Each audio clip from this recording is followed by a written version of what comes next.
समस्त को praise the Lord. आज भिडियोर मुख्य विषय होउछि आत्मिक गर्व। गर्व पाप अटे आम समस्ते जानिछु, कारण गर्व सकाशु ही लुसिफर से ईश्वरंकर विरुद्धाचरण कला एवं से पतन है। मनुष्य भिन्न भिन्न विषय नहीं गर्व करे। किए तो धन पाई गर्व करती, किए निजर ज्ञान पाई, किए निजर बल पाई, किए तो एजुकेशन पाई, किए निजर सौंदर्य पाई, अनेक विषय मनुष्य गर्व करे। किंतु बाइबल रे एमती एक गर्व विषय मध्य लेखा अछि जहाँ मनुष्य सतर्क होगा जरूरी, ताहा होछि आत्मिक गर्व। लूक तार 18 अध्याय 2 जन व्यक्ति मंदिर को प्रार्थना करने को गले। जड़े हूँ फारुसी एवं आउ जड़े करग्राही। किंतु ए 2 जनकर प्रार्थना रे आत्मिक गर्व फारुसींकर केमती थिला आमे जानि पारछु।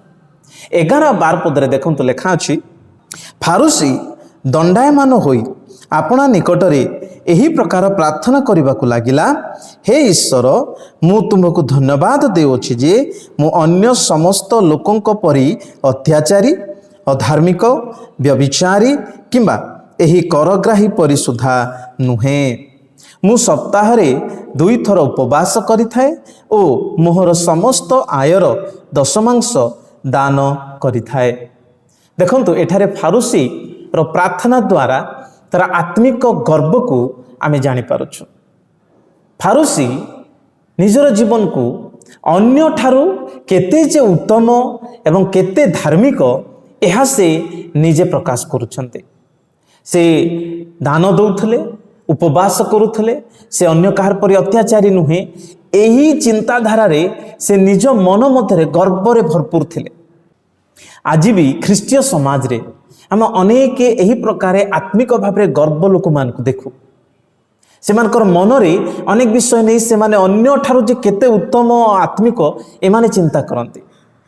जेपरिक अनेक अछंती जो माने मने मने भावती जे आमे परभाषा कहूँ, तेणु आमे ही आत्मा पाइचु, आत्मारे बाप्तिस्म पाइचु। एवं अनेक यही चिंता करती जे मु अन्य ठारू अधिक दशमांश दूची, अन्य ठारू अधिक मु फास्टिंग प्रेयर करुछि। एपरिक अनेक लोग जो माने सेवारे अच्छे से माने भी आत्मिक गर्वर शिकार हुअन्ति। अनेक कहते आमे हिलिंग करि पारुछु, आमे हस्त थोइले लोक माने पवित्र आत्मा पाउछन्ति, आमनकर प्रचार करिवार ज्ञान अछि, बाइबल ज्ञान रे आमे भरपूर। एही प्रकार आत्मिक गर्व रे आज भी ख्रीष्टीय समाज कलुषित होउछि। मने रखंतु प्रिय माने, आत्मिक गर्व प्याज परि। प्याज जदि आपण काटिबे गोटे पर गोटे लेयर ता भितरे थाए। आत्मिक गर्व ठीक सही प्रकार जो मानकर मन आत्मिक गर्व रे भरपूर थाए, से मानक भितरे जे केते विषय लुचिकी थाए से माने जानी पारंते नै। गोटे पर गोटे लेयर से मानक बांधी थाए। बाइबल रे गोटे मंडली थिला जहाँ आत्मिक भाव रे एते गर्व रे परिपूर्ण थिला। प्रभु यीशु ख्रीष्ट से मंडली को अनुयोग कले, ताहा होछि लाउदिकिया मंडली। प्रकाशित पुस्तक तार 3 अध्याय जदि 17 पद आपण पढ़िबे, प्रभु यीशु ख्रीष्ट लाउदिकिया मंडली रो लोक मान को अनुयोग कले। कारण लाउदिकिया मंडली लोक माने आत्मिक भाव रे बहुत गर्वी थिले। से मंडली रो लोक माने कहूथिले जे आमे बहुत धनी, आम मंडली रो पांठी बेसी अछि एवं आम्भे आमर मिनिस्ट्री बेसी, आमे अनेक लोक को डुबन देइछु, आमर बिल्डिंग बहुत बड़ अटे। यही प्रकार आत्मिक भाव से माने गर्वित होउथले। किंतु यीशु से 17 पदरे से मानकु अनुयोग करी कहले, तुम्भे जे अंध, उलंग, दरिद्र यह तुम्हें निजे जानी पारो ना। देखंतु जो माने आत्मिक भाव में गर्व होउथले से मानकु यीशु कहले तुमे अंध।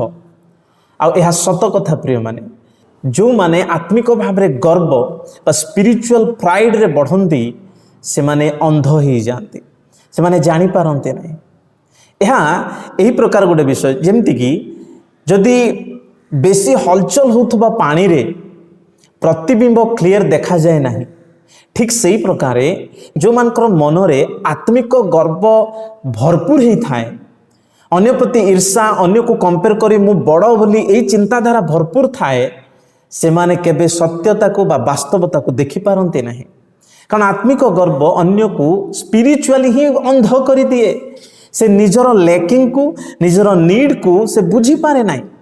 तेणु जीशु कहले जे तुम्हें माने आत्मिक भाव में अंध होइच उलंग होइच तुम्हें जानी पारो ना। प्रिय माने ख्रिस्टियान जीवन रे आसु ये गर्वर शिकार आम न हो, नम्र हो। जाकब पुस्तक 4 अध्याय 6 पदरे लेखा अच्छी जे सदाप्रभु अहंकारी मान को प्रतिरोध करती किंतु नम्र लोक मान को से अनुग्रह दियंती।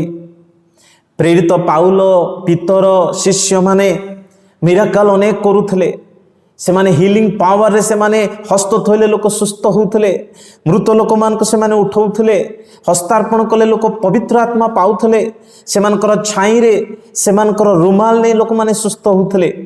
किंतु से मानक जीवन रे आमे केबे गर्व देखि ना हो। किंतु आजिर ख्रीष्टीय समाज अनेक अछंती जो माने कि आत्मिक भाव में गर्व स्पिरिचुअल प्राइड रे से मानकर मन एते फुली जाए जे से माने निजर लैकिंग को जानी पारंते नाही। तेणु प्रभु केवल नम्र लोक को ही अनुग्रह दियंती, गर्वी मान को से आशीर्वाद दियंती नाही। तेणु आसु प्रिय माने ए मेसेज द्वारा ख्रीष्टीय समाज रो लोक मान को सचेतन करने को चाहिए। आत्मिक गर्व जदि आपणकर अच्छी ताले दूर कर दियंतु।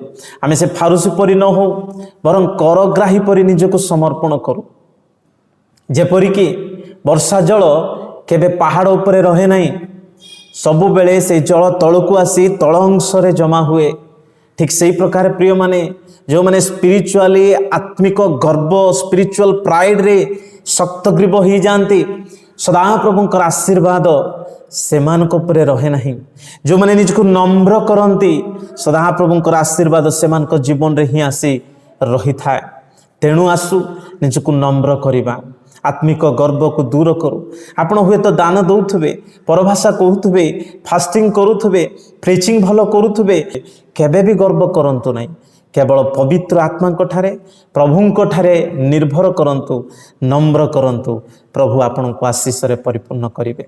अनुरोध करी वाक्य आजिर ख्रीष्टीय समाज को शेयर करंतु, जो द्वारा जो माने आत्मिकतार अंध होइछन्ति सेमानकर चक्षु खोलु। प्रभु समस्त को आशीर्वाद करंतु। आमेन।